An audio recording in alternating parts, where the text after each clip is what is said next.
I asked how you all were. That's more like it. Have you all had a good week? Some unsure faces. Oh dear. Well, let's have a look then, shall we? Judith, gained a pound. Why that? Fallen off the wagon? Well, hop back on, baby, because we're having a ball. That's right, ladies. And Jim. The wagon is your friend. Hey. £5. Well, how on earth do you explain that? Now, there is indulgence and there is plain stupidity. Would you like to be slim or would you rather have a Mars bar? Let exercise be your indulgence. Let Ben and Jerry have a week off, dear. Wait a moment. Round of applause, please. Alison has lost £4 in her first week. Well done, Alison. All the same, dear, don't be fooled, it's all water for the first 2 weeks. Point being, keep it up. We're all on your side. Look, Judith and Hayley, there's an example for you. And don't fall into the well, she's got a lot more to lose than me trap, because even though she does, it doesn't do you two any good now, does it? Now, Wendy, I've heard you've lost another £1 this week. Well done. And as you should know, that qualifies you for a silver star. That's £14 altogether, folks. Now, I'll give you that star at the end of the session, and I want you to stick it on your fridge and think of me the very next time you reach for the extra slice of whatever you fancy. Yes, Judith, it is a big achievement. We're all very proud, but £14 does not a sticking set make, unfortunately, especially when that sticking set remains at 17 stone. What was that? Positivity? Of course. I'm ever hopeful. I look forward to Thursdays. I'm in for guidance, for support. Let's do something different, something productive. Arouse your willpower. I have a mantra. Say it every day. It helps. What I want, need you ask, to see you thrive. I want you to give Sarah Lee the finger. Tell Aunt Bessie she's no relation of yours. Say to Bernard Matthews he can keep his frickin' chicken smothered in batter, but his turkey's fine. Say yes to the man from Del Monte. Send Uncle Ben a birthday card. Frosties might be great, but Mr. Kipling is exceedingly bad. Eating out. Case in point. KFC should stand for can't find the chicken. Here, have a finger-licking good bucket of lard. That's how I see it anyway. I want results. It's all in this week's leaflet. I know it's hard. Rome wasn't built in a day, Jim. It's going to hurt. It's going to make you scream.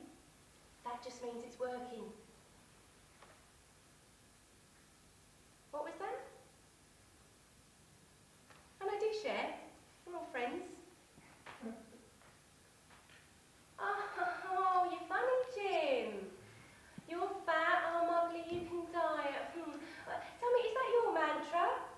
Because at least that would be something. Jim, what an irony. Do you know what Jim looks like? All right, bye-bye then. Never mind. He wasn't really one of us, was he, girls? Yes, Jackie, go after your husband.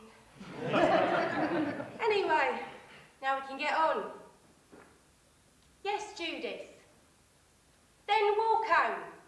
Maybe get those muscles working before rigor mortis sets in. It's all just a big joke to you, isn't it? Fuck bingo. Let's all part down to fit or fat on a Thursday. Take the piss. Do you all meet beforehand? Conform strategy.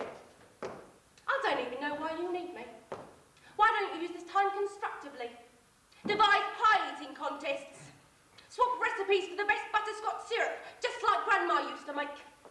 What I did on my holidays. Sat lifeless in front of the box with my best mate, the TV guide. Meanwhile, seeing how many Maltesers I can stuff into my mouth before I stop breathing. Silence.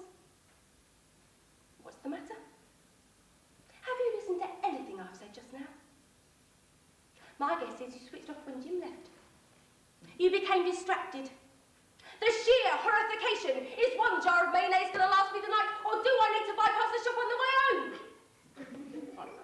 The Deaf Society meeting on a Thursday. Just a thought. It's Gates. You've paid to be here. I guess that's why you haven't left. It looks good. At least it looks as though I'm trying. It must be glandular. This is my job. Do you realise you're the biggest group of underachievers in a 150-mile radius? I have been a laughing stock of the Fiddle Fat captaincy. Cheers for that. In 3 weeks, they'll advise me to resign. Next thing you know, I'm handing out free Slim Fast samples for 60p an hour. I'm not doing that again. Alison, I'm sorry you've had to witness this in your first week. One big family means we can all rip each other's eyes out and still be friends. Yes, Judith. My job is on the line. Happy now? Help me. A liquid dye and a brisk walk now and again. You've been new women within a week.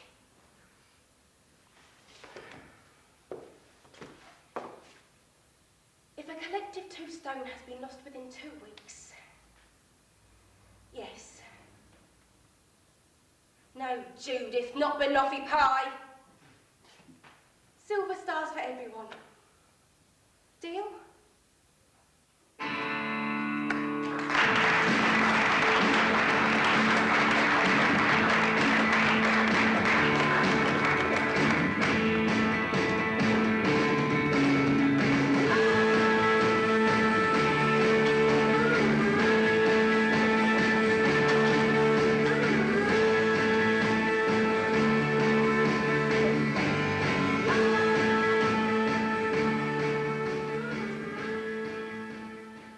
Are you all right? Too much. Jane? Is that you? Jane, my God! Jane, oh. Harding. It's me. No, Alex. No, Alex McRitchie. You don't remember me, do you? Oh, that's fine. Oh, no, I'm not offended. We were in the same class together all those years ago. Skinny guy, big forehead. Ah. Still don't remember me, do you? No, that's fine, that's fine. I was quiet. You had all those sneaky smoking sessions to go to, behind the drama block. I smoke too now. I've done for quite some time. You know, it's really crap they won't let you smoke in there. I mean, we're all adults, aren't we? We've all grown up.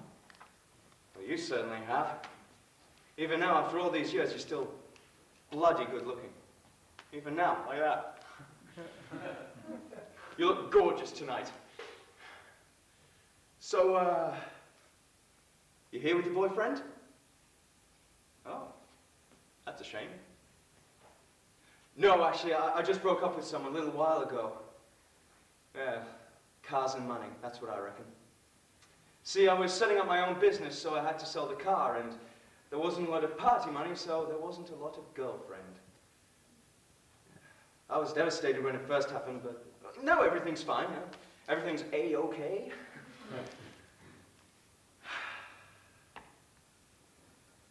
God, I hate these reunions.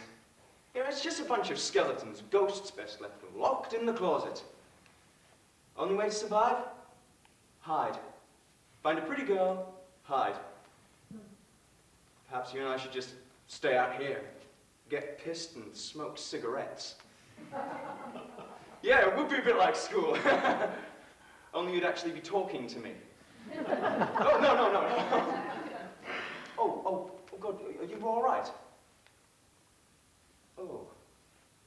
Perhaps we should sit down, hmm?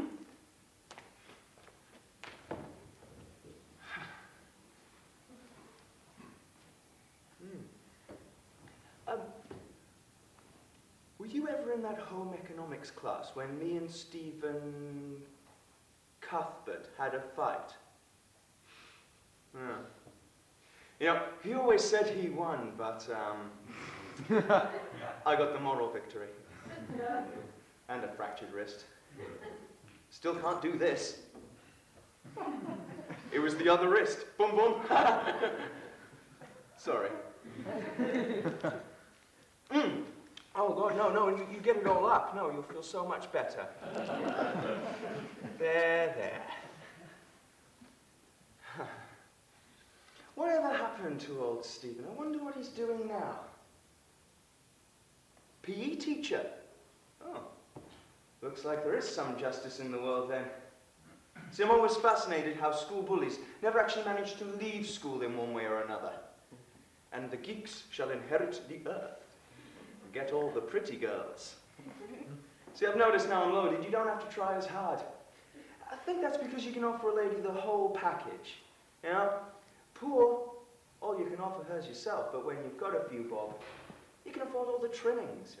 Cars, money, exotic holidays, fine clothes, parties, not to mention bumping into the occasional celebrity. That lifestyle would really suit you. I could see you there. Saint-Tropez, Milan, Paris, New York City. Stick with me, kid. We're going all the way to the top. Oh, you mean I don't have you? Oh, feisty one, are we? Oh, well, I'm obviously not the Don Juan I thought I was. Perhaps you're just not a pretty girl. Well, then I must have you. Damn right I'm confident we might never get this opportunity again. Speaking of which, can I let you in on a little secret? See, I always had this little fantasy about having full sex at school. Just there under the staff room window. You want it? Come on, it'll be fun. You know it will. We're young. You're attractive. I don't need to be. I'm fucking loaded. Come on, before we sober up, think about it and chicken out. Don't tell me you're shy. You never used to be such a shrinking violet at school. Where's your spunk? Look, you go behind there and you start to take your clothes off, I'll wait out here and make sure the coast's clear, and then I'll come back there and we can, Come on, it's just a bit of fun. Who gives a shit? Deal? Deal.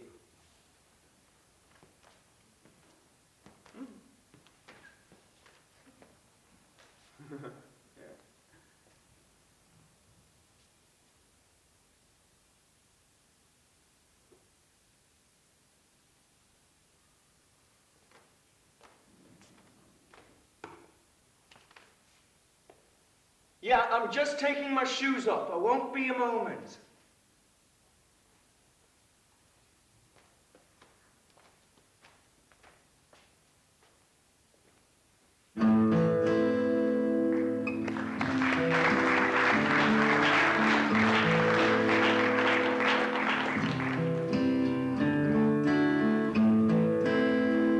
I hurt myself today to see if I still feel. I focus on the pain, the only thing that's real.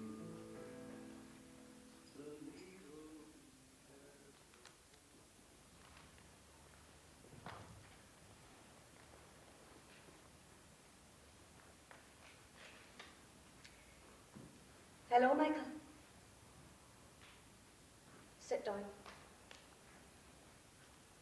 Don't fuck with me. Sit down.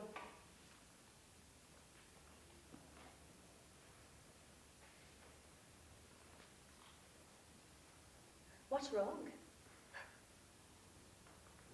You tell me, Michael. Oh, I think you do. Aye, the school did phone me. Oh, it's funny, is it? You stupid bastard. No, it's not just that. Look at me. Michael, you miss Mom and Dad. You're hurting. Don't I know you? But that does not excuse... Where are you going? You see, you can't go to your room. Because you don't have a room. Not in this house. Not anymore. You heard.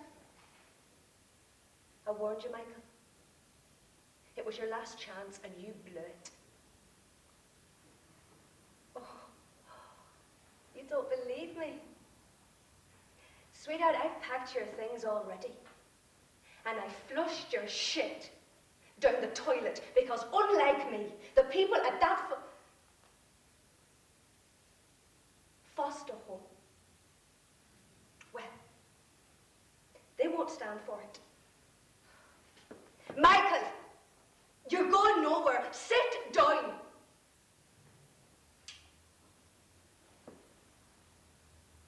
I have to do it, Michael. Excuse me? How dare you? I've done everything for you. Everything. I clothe you, I wash for you, I feed you. Don't you dare call me selfish. And what do I get in return? You steal cars. Almost kill a child. I said almost. You steal from me. Michael, I am not stupid. And today, two things. Number one, I get a phone call from your school. Michael's expelled, so he is. Expelled? Why? Because he threw a chair through the schoolroom window. I mean, God help us, Michael. I am not finished.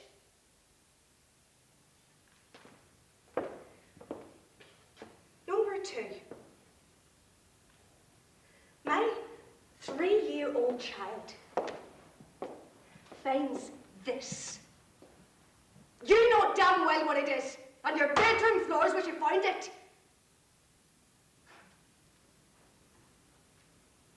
Yes. You lower your head. Jesus Christ, Michael. What is wrong with you? You know, you're lucky Donnie wasn't here. No, he doesn't know. I'm doing you a favour. You'd be fucking dead by now. What?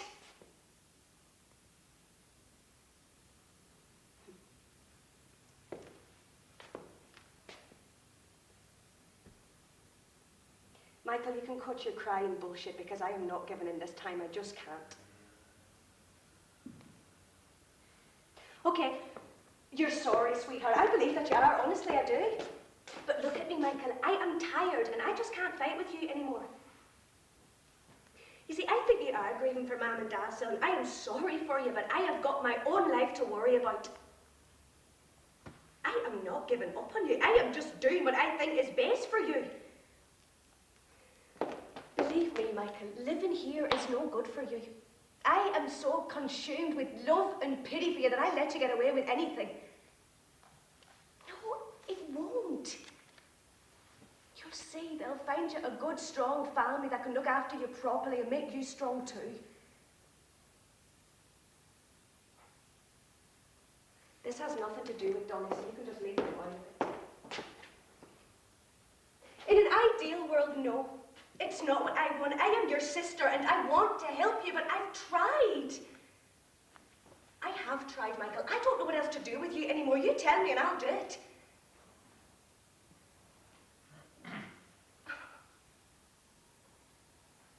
Do you know something? You want Davy's little bastard and all that, Michael? Maybe you're right. Maybe it is wrong, and if it is, then let me, as you say, burn in hell. But at this moment in time, there is somebody up there telling me that this is the only way out.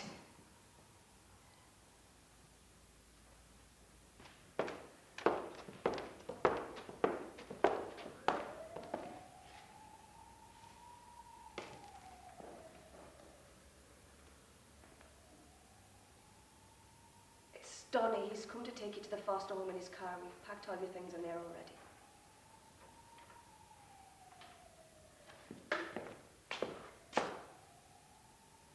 Please, Michael. I just want you to understand why I have to do this, and I want you to find a place in that heart of yours to forgive me.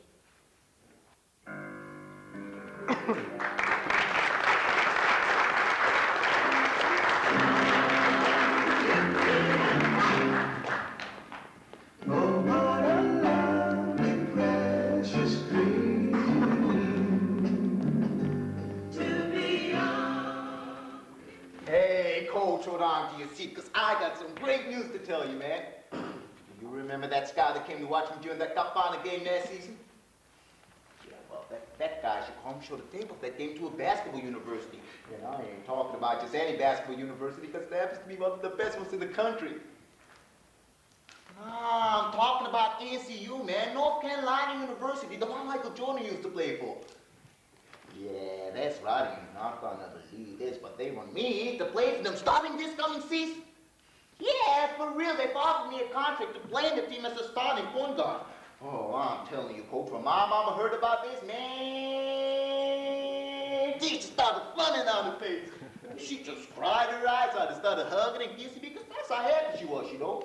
And then she started to go on about how she always knew that I was going to be the one who was going to get us out of the gutter.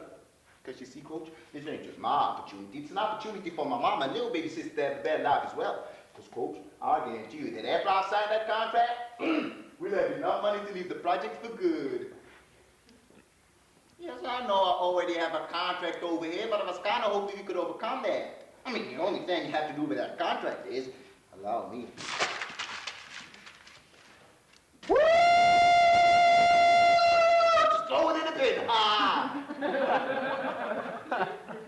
Coach, you got to understand, this is a great opportunity for me, and I won't be a fool if I'm going to take it. I mean, just try to imagine how much money I could get from this contract, and lots of other contracts that come in the future as well. What I mean is that after a few successful years at NCU, I can probably sign up with an NBA team playing with the pros, you know. And when I've made it big time in the NBA, I'm going to get myself some commercial contracts with Nike, Pepsi, Ferrari, McDonald's, Rolex, you name it. Oh, man, in my first season in the NBA, I'm going to be so hot, they're going to nickname me Malcolm X-Man Johnson. Because I've got triple X quality. I'm an extraordinary ball player, an excellent showman, and I bring people in ecstasy with my game. People are going to pay a lot of money to see the X-Man doing this thing. You better believe that. Of course, I'm not just doing it for the money and the fame, Coach. You know, I've always dreamed about playing in the NBA for the New York Knicks. What? You don't believe I could be playing in the NBA after a few years of college basketball?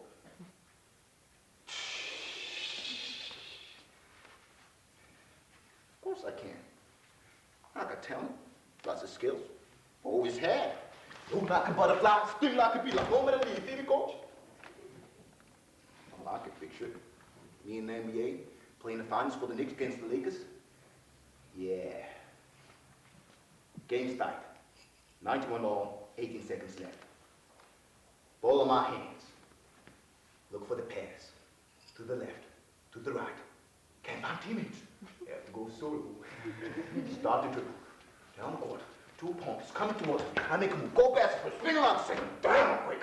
Look at the clock. 5 seconds to go. Gotta move fast. Go through the middle. Jump up in the air. Fly like Jordan. Matrix style. Slam the ball. Into the hoop. Bounce the balls. Pounce up. Drop the ball. Cheering for me. I'm the X-Man. Man of the match. That's my future.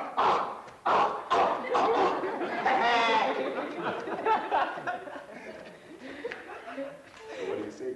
I'm letting you go, right? To the pros. I belong. Why shine? Come on, Coach. Break the contract. Let me go.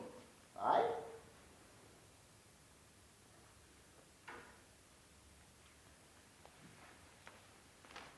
All right. Tell you what. In a few months' time, after I sign, I'll write out a check. 10 grand. Just for you. How does that sound?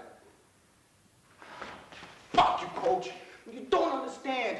This is my chance, my way out the gutter. No, not just for me, for Kim as well, my little sister, and my mother.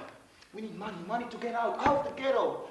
Because do you know, Coach, do you realize what it's like to live in fear day and night, to watch your back all the time? Fuck the contract. I mean, shit, it's just a piece of paper. Nothing more, nothing less. If it ain't sacred, I'll tell you what's sacred. Family. My sister and my mom. They're my team. For them I play. But not for you or this club. So what's it gonna be?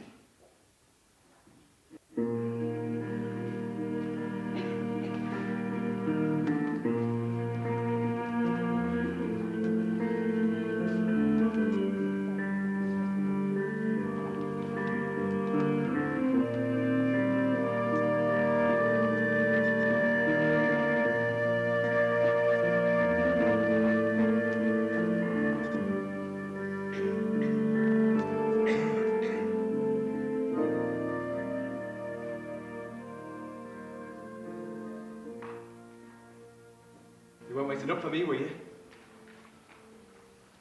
Good. So you got the message I left on the machine? We've all been down the Colosseum. Celebrating.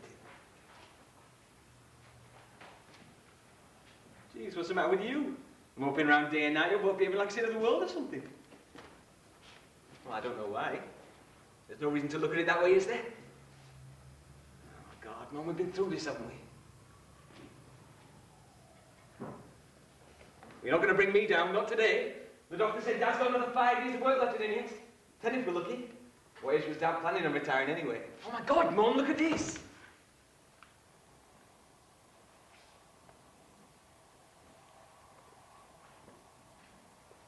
You're foreseeing problems 5 years down the line. By the time you actually need to start worrying about the farm and about him, you know, I'll have been out to university 2 years. I haven't even started yet. God, I can't wait. And what are you worried about that for now? If you need some help around the place later on, we can get a farmhand. I know you've got a little bit of money stashed away. That's what comes of marrying a skinflint.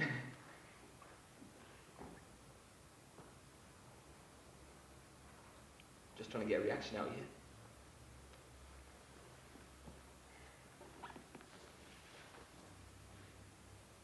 Mum. Open it.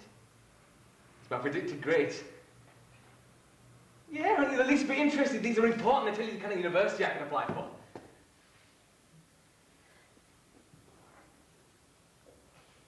Mum, will you listen to me? I want you to open the envelope. You think I don't know what's going on around here? This business with my dad hasn't changed a thing. Has it? No one has said anything that's so out loud, but you've both been saying it a million different ways since you found out about him. All right, that's cool. I don't want to fight either, but just say it. Nothing has changed, Mum.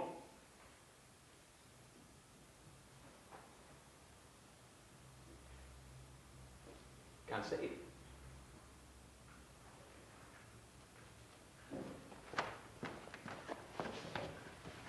Look, I'm going to university. This is an excuse. Nothing has changed since we discussed this 3 years ago, and you didn't want me to go then. But I said, I'll take a year out. For you too. Try working on the farm, and I still don't want to. This is the reason I've been doing A-levels for 2 years, and now... Dad doesn't need me here. When he loses his sight, I can't do anything for him. I'm not wasting my life for this crap. Look, I'm not staying here, because I hate it. I hate it. I have hated this place ever since you bought it, and I've done more than enough working for nothing out in the field since we moved here. I understand. It was always both of your dreams to buy some old farmhouse, and I suppose you expected me to keep it for you when you got too old for it yourself. But you both never asked me whether it's what I wanted. Look, I can leave now, I will.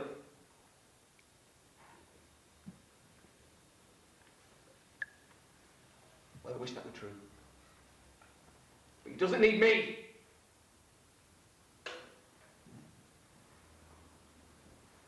Mum, look at this. It says 2 A's and a B. I've worked hard for this and I've applied them!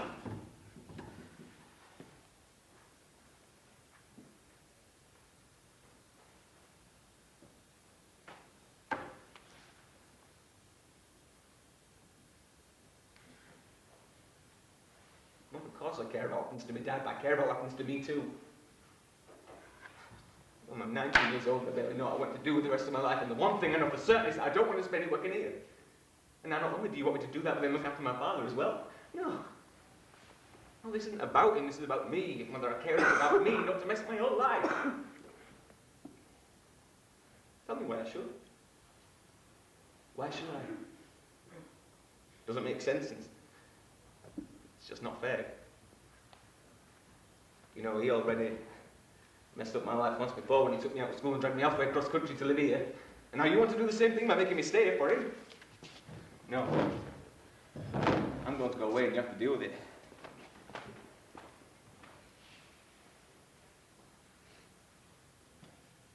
Well, it doesn't matter whether you support me or not because I can get outside.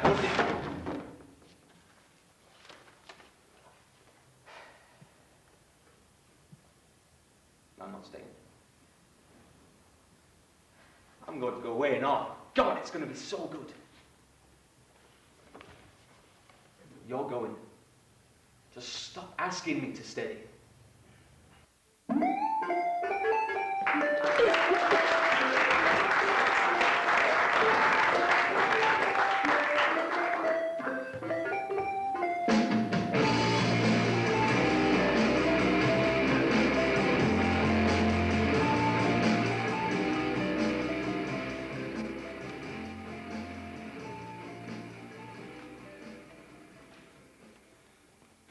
Deborah, you see the man talking to your bank manager has his bag open.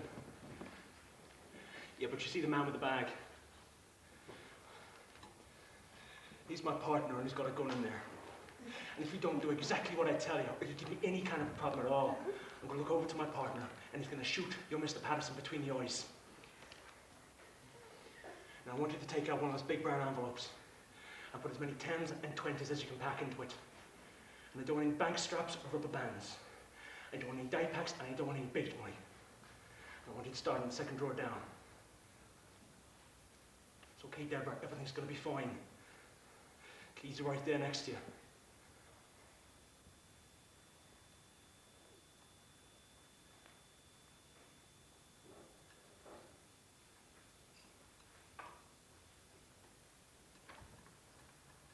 Oh, no, it's off the bottom, if you be so kind. Is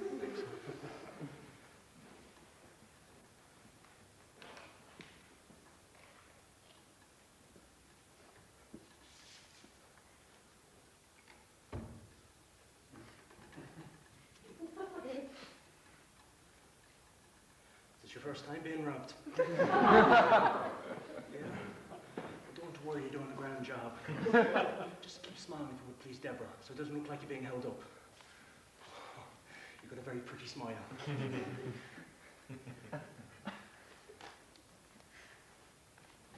Fuck. Nothing. Keep going.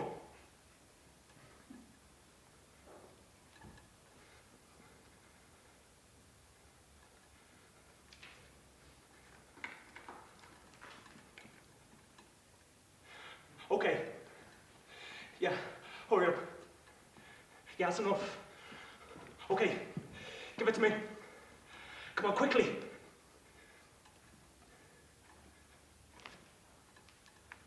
Who? He's waiting at the door.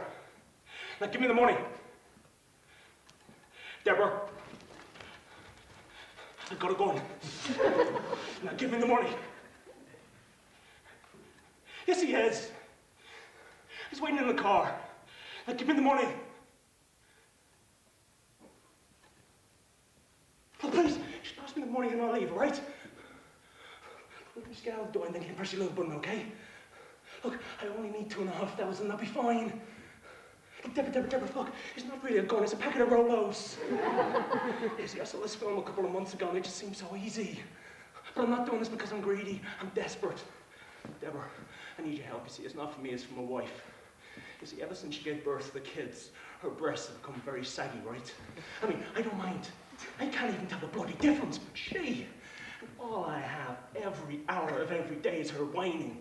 You know, please can I have them done? I don't feel like a real woman anymore. How can you feel proud of your wife when she doesn't even resemble a female? Or If you loved me the way you say you love me, then you would pay for it to be done. I'm telling you, it's driving me absolutely bloody insane. So I'm working all the hours God sends to get the money, and it's killing me. And so when I go home at night, I'm so tired, I can't get the bloody thing up. And she thinks it's because I don't find her attractive anymore. I'm telling you, Deborah, it's a vicious fucking circle. I played 5 lines on the lotto every week for 2 years. I won a tenner. Oh, it's going to be the death of her if she doesn't have them done. So you see, Deborah, I'd be helping me and my family. Because the environment at home ain't right for the kids to be growing up in either. Look, I tell you what. Slip another 500 in there if you like, and I'll see you get it. What? Oh, shite.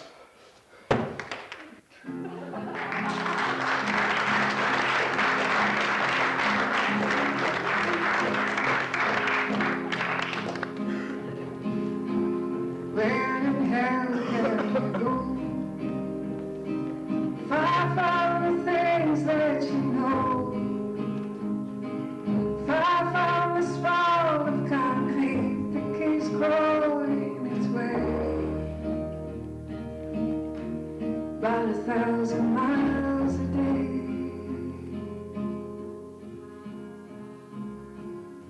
Take one last look behind.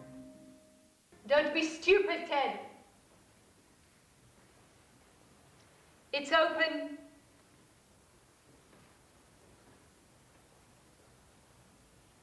My. What a tempest. Take your fish. I thought it was about time it ate. I haven't fed it since you've left.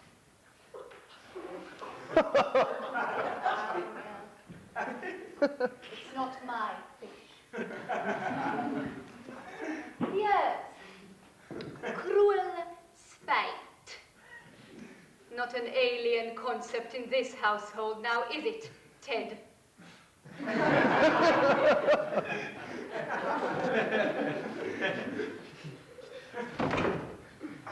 Honey, you braved the snow all the way up here. You might as well sit down. Have a drink. What, you in a rush? What a shame. I'm not in a rush. I've nothing to do. I've been staring at the wall for 3 days. And the oven for 2. Eating apple scraps and thinking, where is Ted? What's he thinking? What's he doing? What's he been telling people over a pint at the pub about me? What old lies he's been stirring up? Oh, honey, you descend much lower. Do you not think, Ted, that I read the book review? Of course. No, I wasn't offended. No, I was intrigued. I was never called an abominable kraken before. Didn't even know the meaning of the word, really. Had to look it up. I have to say it is pretty impressive.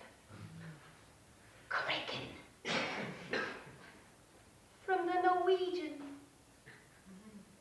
Meaning sea monster. Yes, well, what did I expect? A little maturity, perhaps?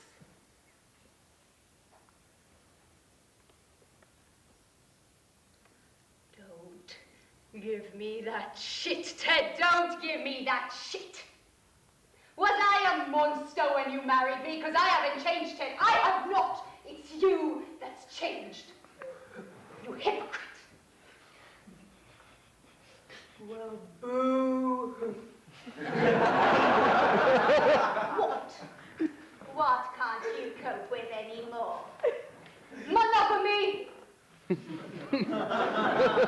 Well, touche, honey, touche. Well, you know what? At least he wasn't 12. Bad.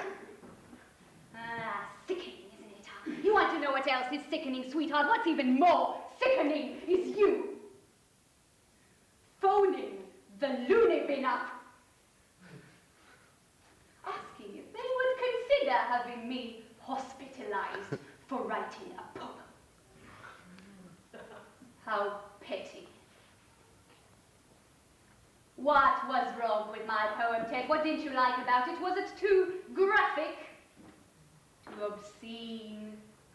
Was it out of time? Oh, I see. Well, what is it that struck you as disgusting about it, Ted? Please tell me, was it the fact that it was honest? Or the fact that for once, someone actually thought it good enough to put in the paper? Oh, well, excuse me, darling, but I wrote what I saw. Why bother change? People would know. People always know. Oh, don't make me laugh. Your career, what career? Your little book of euphemisms. You are. Your career, Ted, or perhaps I should say you would have been if you weren't such a fraud. Ooh. Oh dear, what was that? The F word. Am I offended? Oh, no, what you're going to do? You're going to go, you're going to leave. Yes, you're going to run off into the night and avoid a serious discussion again. Well, by all means, darling, don't let me stop you, but this time, do not forget your promised friend.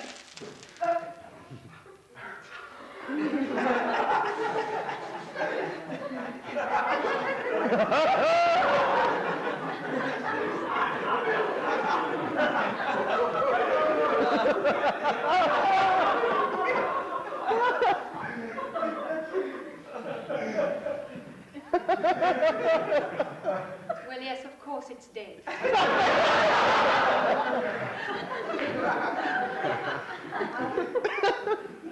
How resilient can you be? I apologize. I am cruel. It's been dead for some time. I just wanted you back. Aren't you flattered? You should be. Well, you can give it a go, Ted, but frankly, I do not see how you would manage.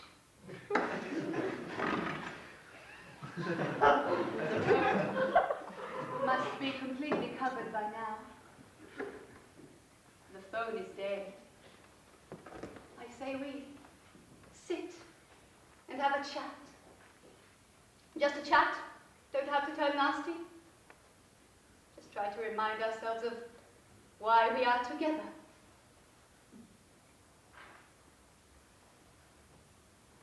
There's truly no need for that, Ted. I've asked you politely. A truce. An armistice. That's what I want to talk. Like two human beings. Forgive each other's faults.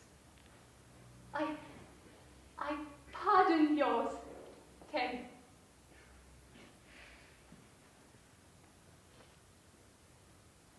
Come now. You don't really hate me, I know that. You wouldn't have come back if you did. And yet here you are again, stuck with me. Please just sit back and enjoy it.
And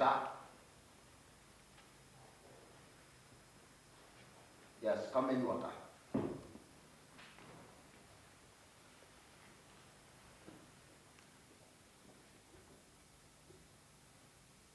Sit down, please.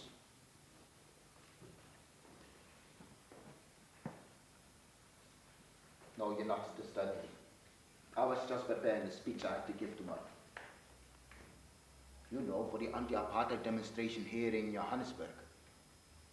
It was mentioned at the Congress meeting last week, Walter. Except, strange you don't remember it.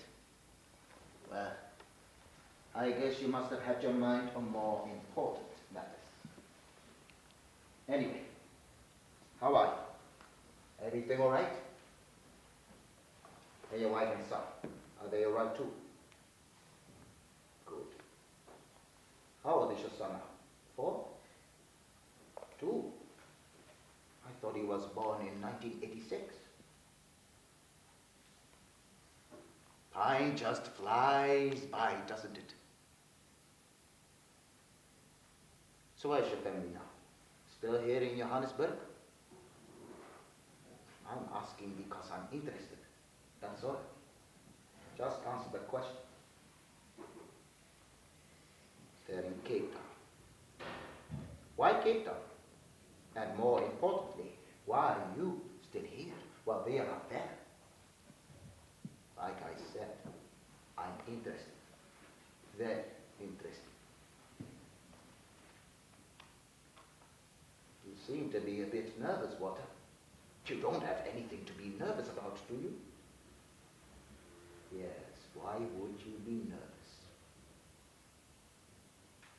I know you for about 5 years now, Walter. In those 5 years, I know you have never left Johannesburg. You yourself said once to me that you had never left this city now for who? My life is here, you said, with my whole family. And now all of a sudden you want to leave, without telling anyone. I find that somewhat suspicious. Clarify for me, please.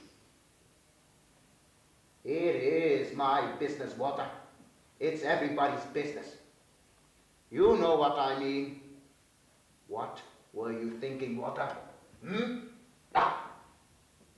I know you've got it. One of you meant to place a van full of explosives near a whites-only shopping center tomorrow. That's insane, Walter. It's madness. It doesn't matter how I found out. I found it out. That's all you need to know. You're a leader within our organization, Walter. But you are not the only leader. You never should have taken this decision on your own. Certainly not such an irresponsible one. I have always known that you were a radical. But this act of terrorism goes too far, Walter. Terrorism has nothing to do with fighting for one's freedom. Violence can never be the way to achieve freedom and peace, Walter. Withdraw your order. Now, before it's too late. Nonsense! You don't have to go through with it. Has your hatred for them blinded you so much? Can't you see that this kind of violence can never lead to any good? We're so close to what we've been struggling for so long. And now you want to ruin it by killing these people. So what if they're just white people? They're still people like you and me, Walter.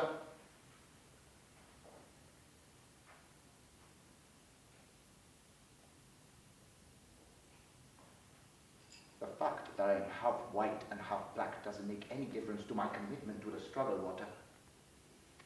I have always taken the side of the black African majority in this country, and not because my black African mother was raped by a white Afrikaner man, but because I have always believed that what we are fighting for is just. Justice is on our side, Walter. But if you go on with this, we will lose the justice we have always had. Then everything will have been for nothing. If we just wait a little bit longer and are patient, then victory will be ours, Walter. I understand that you are sick and tired of waiting, but you will have to be patient. You will have to be patient because getting rid of an unjust, racist, and oppressive regime will not happen overnight. Try to understand that patience arises from the discipline to stay loyal to what you believe in. You know that the Congress has always believed in liberation through peaceful means. Because resorting to excessive violence when our enemy is using violence on us cannot bring about freedom and peace, Walter. It can only bring about more oppression and more hatred. And that's why you need to have discipline.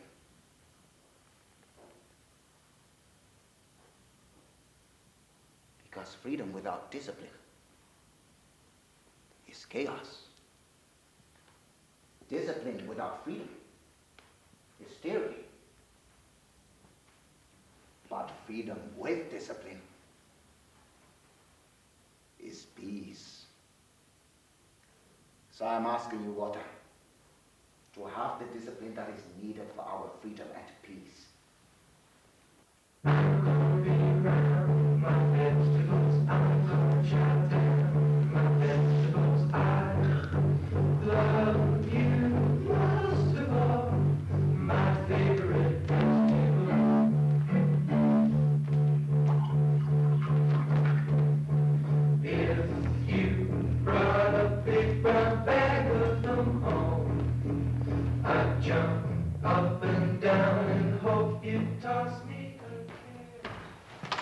Right, that's it. No more, I'm not doing it. I've had enough. What's the matter? This is what's the matter. And that. Take them, I don't want them. No, dead right. It didn't go well. They were bloody horrible. 3.5 hours on a train. It took me 2 fucking hours fireplace. No, I don't want for to talk. I don't want for to sit down. I'm not staying.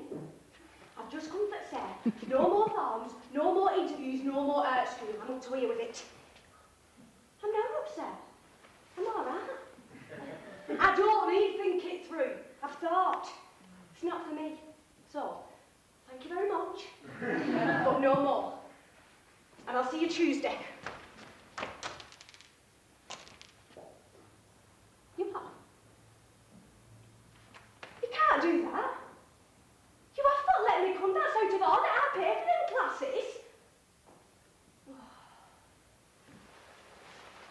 But what you don't seem to understand is that I don't know fuck all about art. I'm coming round from a, you know, I don't know bloody hell Pablo Picasso is, and to be honest with you, I don't really give a shit. Oh, and why exactly should I be giving a shit?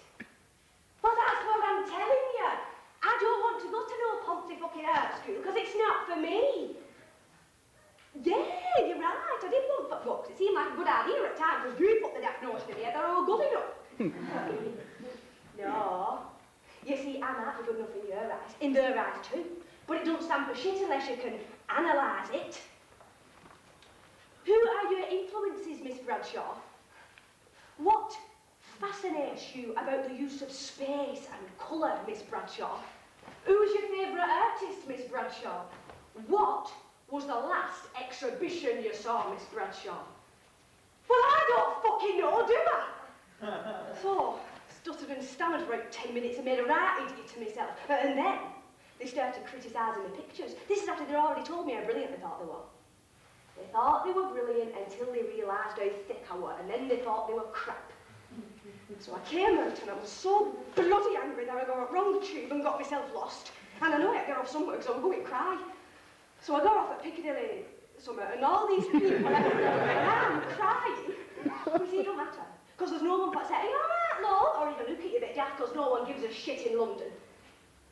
No, wrong again. I don't have to learn how to take criticism because I don't have to go to no Ponty fucking art school. So if I have got skills, just let me stay that way and not sit to death for 3 years talking about painters who died ages ago. Luke, all I want to do is just come to your class 2 nights a week after work and just sit quiet at my table and paint. What do you mean you can't see it going to waste? Just sit at your desk and ignore me. Your mum and dad found it easy enough.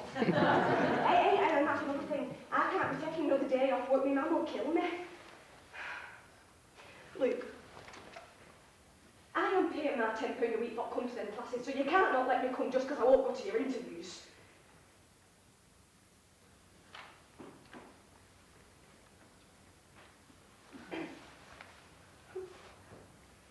Yeah. Yeah, you're right, I have made up my mind, Mr. Norris, and I'm really sorry. And I am really grateful for everything you've done for me, honest, I am.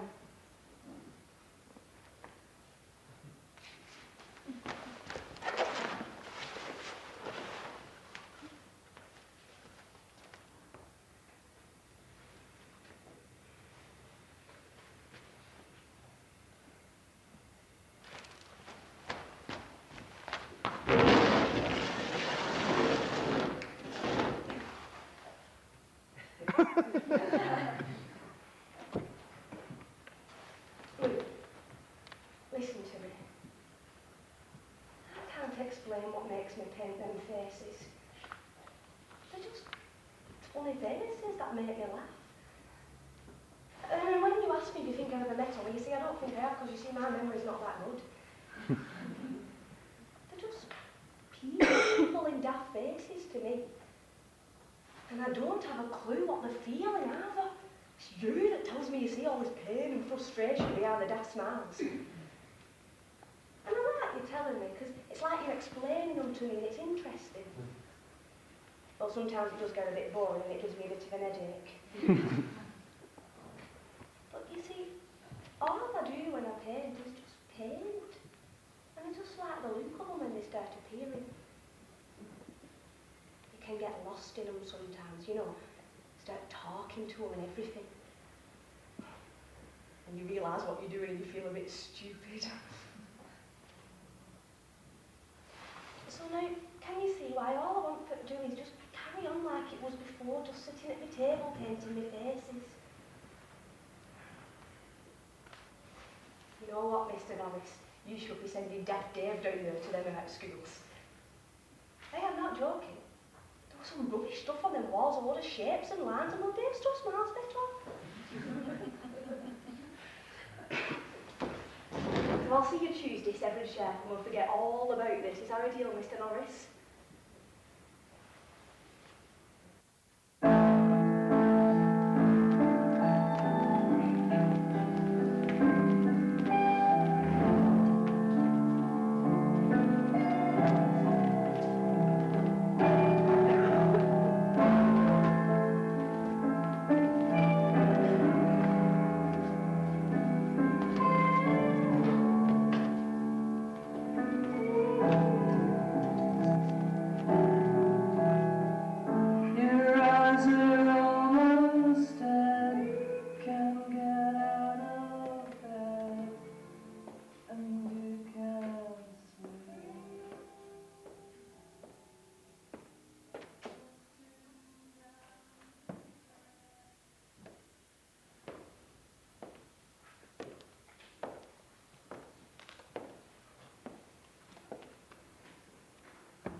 Good morning.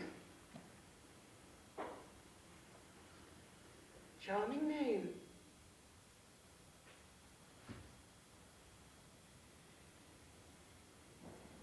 Yes, I work here. 35 years, since Mrs. Conway herself were a child. No, I am not the nanny. I happen to be governess here.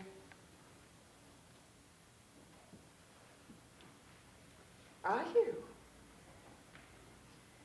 The new tutor's job, I presume? What time's the interview? Oh, she's often late. Well, that will depend on what it is. Yes. Good question. Why do they need you when they have me?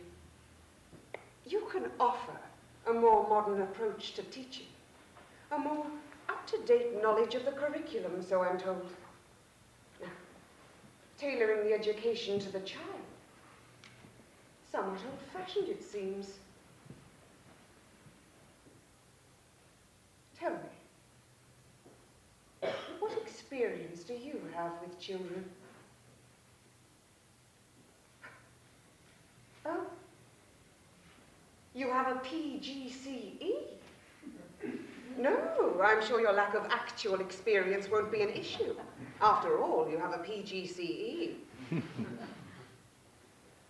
Jane Eyre, I'm reading it to Catherine. Do you know it? I beg your pardon. Harry Potter? No. I don't think she would.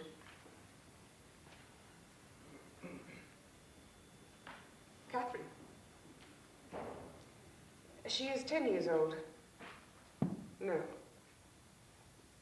You will not see her today. She is busy painting. She must not be disturbed. Yes.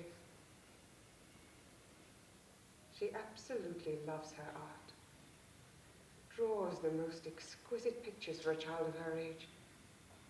Now, given the choice between mind-numbing trash on the television and a canvas and set of paints, she would choose the canvas every time.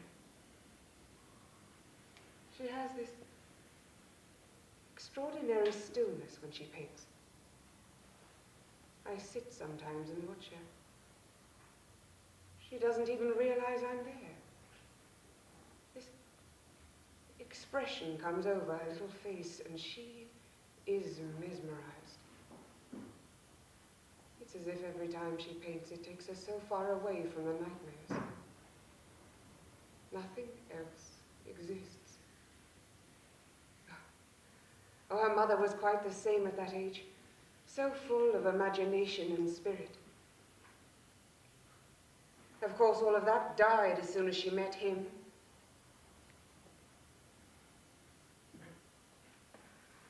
Catherine doesn't mind spending time on her own, but mostly she likes to be with me. She says I am the one person in the world who makes her feel safe. Well, it's a good job, really, when you consider her parents don't exactly have time for her. What with their careers, the affairs, the fighting, and, of course, her mother's drinking. I'm sorry. Oh, and that shocks you. What, you presume that because they live in this nice big house and have an abundance of money, they couldn't possibly be unhappy? Did they not teach you that at college? Oh, come now, I'm sure your PGCE will get you through the sleepless nights while you cradle that child in your arms and her tiny heart breaks. Because for the 4th time in that week, her mother stumbled in drunk and passed out on the stairs. I'm sure it will equip you with a way of explaining that the reason her mother doesn't tuck her in at night isn't because she's a bad girl, or that mother doesn't love her. Actually, it probably makes you far more qualified than 35 years of experience and dedication.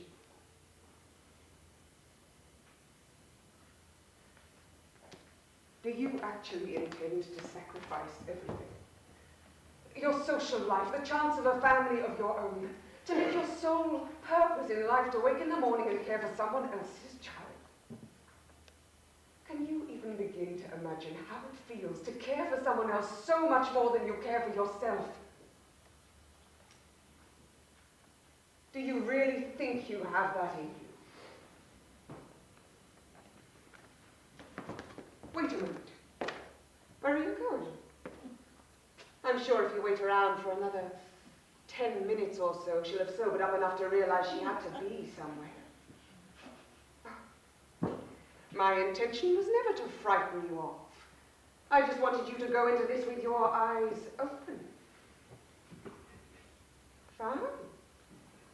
If you don't think you're up to it, it's absolutely your decision. I'm sure plenty more will apply.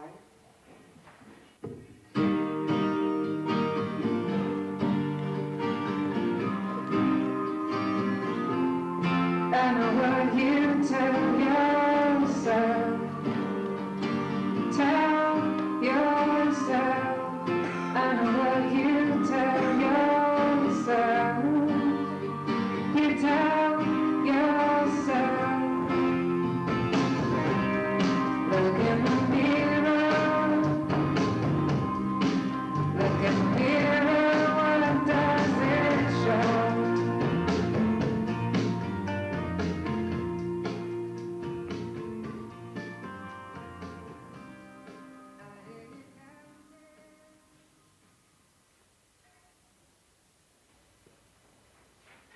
getting better. Too bad you got caught in that storm. The rain is still pretty hard. I put your clothes in the dryer. That's my husband's favorite shirt you're wearing. Of course, it looks better on you than it does on him. Hardly does up on him anymore. Typical middle-aged man. Fills out in all the wrong places. How old are you, Jonathan? 23. Well, you don't let the day pass 19. Guess how old I am. Oh, you flatter. Well, a woman never reveals her age. Oh, yes. The paperwork. My husband did say that you'd be calling round. If you were to wait another hour, I'm sure he'll be back to give it to you personally. Oh. Got to get back to your girlfriend, have you? You don't? Well, I find that hard to believe. A good-looking man like yourself. Well, you don't want one of these young things, do you? I can see you with a more mature woman. Young women these days are so, I don't know, superficial. What you need is a real woman. Somebody more experienced. Maybe you don't have time for a relationship. I know that the office can get very busy. I can tell that you have your priorities in the right place. My husband asked me to select a suitable new employee, as I am known for my excellent judge of character.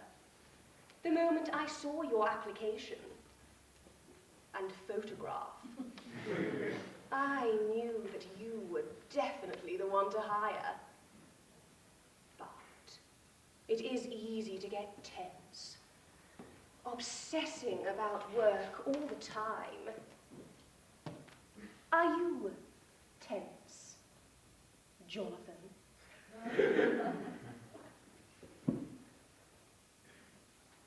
My husband obsesses about work. In fact, I hardly ever see him. Day by day, it gets later and later that he stays at the office. You have no idea what it's like to be left in this house all day, with nothing to occupy my mind apart from what Delia Smith recipe to eat for dinner. Spotted dick on one's own gets a bit tedious after a while. Not to mention toad in the hole. However, I am known for my fantastic roast pork. Would you like a taster, Jonathan? There's nothing I like more than meat and 2 veg. It's important to have something hot inside you at the end of the day. A carrot and 2 onions usually goes down a treat. But don't get me wrong. I mean, I wouldn't have this house if it wasn't for him. But there must be more to life than work. Surely. Does Paulette still work at the office? Yes, well, I often thought it was because of her my husband stayed late. Oh, well, you would say that, Jonathan. Oh, let's cut the bullshit, shall we? I think it's quite obvious that my husband is screwing the secretary. But I don't mind. The beached whale effect obviously rings her bell.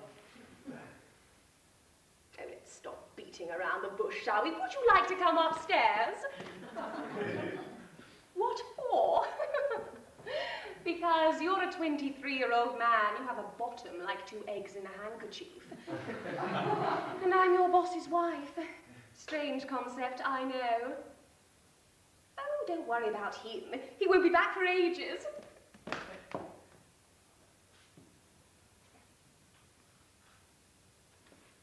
Excuse me. Well, like I walked in on the punchline and missed the joke. Are you an Oscar Wilde fan? Do you like musical theatre? Are you gay, Jonathan? Well, I don't think I'm making myself clear. I think we've got our wires crossed. I'm not asking you to come upstairs and lay naked on my bed. I'm telling you to come upstairs and lay naked on my bed, because if you don't, you won't have a job to go back to tomorrow morning.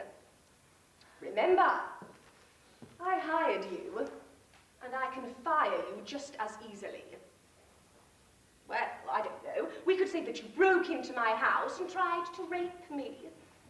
After all, you are sat there half naked. Oh, I know I'm not a very nice person, but we don't get anywhere in life by being nice. Why do you think I needed a new employee? Well, at the end of the day, it is your decision, but you have exactly 10 seconds to make up your mind. I think you'll find that your balls lie in my court.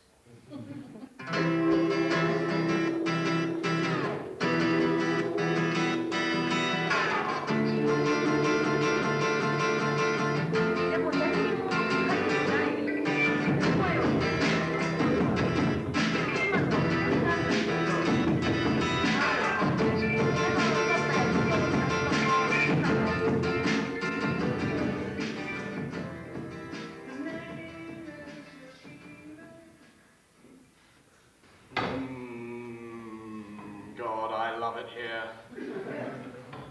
I'm sorry, I've just got to take it in, you know, the atmosphere, the feel of the place. It's like a temple. It's like a shrine or something like that. You can call me Ray. Thanks.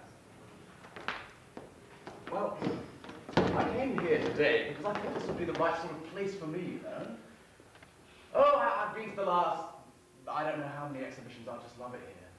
Well, because I think you guys take a wonderful view on art. And you see things in a different light, and you're willing to accept new ideas and theories. I mean, I just love what you did with that Illingworth K exhibition where you actually put the paintings on the ceiling. That was great. And it's that sort of creative environment that I want to be a part of, you know. I feel I could be a part of, sort of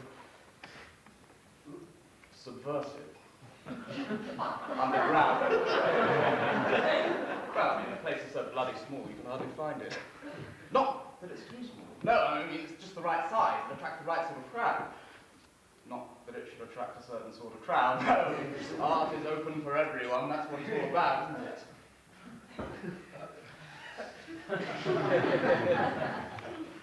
Very selective, you have to be, don't you? That's what makes this place what it is, you know. You have extraordinarily high standards, and that takes a lot of balls. I'm sorry, I do go on, but it's so nice to actually meet you, you know, the man behind all this. I mean, you must be very busy with all your appointments and meetings. I mean, it's not like you just sit around here all day doing nothing and staring at your art. Not that that would be doing nothing, no, I mean, God, no. I mean, I could stare at your art all day. Well, I know you're a very busy man, so I'll show you what tricks I've got up my sleeve, and then you can tell me what you think, okay? Well,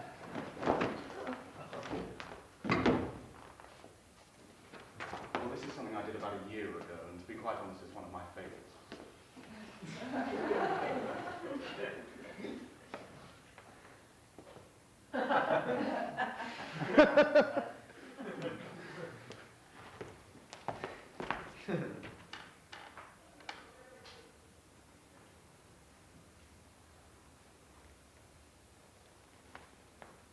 Well, it doesn't have a name. I didn't name it. Well, frankly, I didn't think words could represent it. It was one of those pieces where the thoughts just kept coming and coming like waves of feeling. I didn't stop painting for 3 days. Even now, it stirs something up in me, you know, takes me to places I rarely go. Well, it came from a lot of places. It came from everywhere, but I normally get my inspiration from people. I like to observe people. I mean, you see them pass you by, but you don't know what they're thinking. Well, that bothers me. You see, I wanted to get inside people's heads, you know, and dig around. Well, I don't mean everyone individually, no, I mean the whole numerous collective consciousness. I mean, you can see what I did with the yellow. I mean, to me, the yellow represents life and thought, and the brushstrokes are firm, but delicately placed over the raw, underlying red. And the red is feeling, it's powerful, it's emotional, and like our blood, it boils under the surface. I'm sorry, but this means a lot to me. It's very personal. I mean, the orange is my state of mind. It's like a thought process. It's like an incubator. It's hot, it's still, it produces, it gives birth to thought and ideas that glow and nag in our brains. And after thought comes feeling, which brings us back to the red. You see, I have to put everything that comes from here straight down onto the canvas. It's the only way I can work. And this is just one of my pieces. I mean, I've got lots of work. I like to do a lot of sculpture too. I find it very liberating, you know, molding something into a state of emotion. It's very powerful. That's why I think this is the right sort of place for me. I mean, have you ever seen work like this before? Exactly! So what do you think? No, I can stand. What do you think?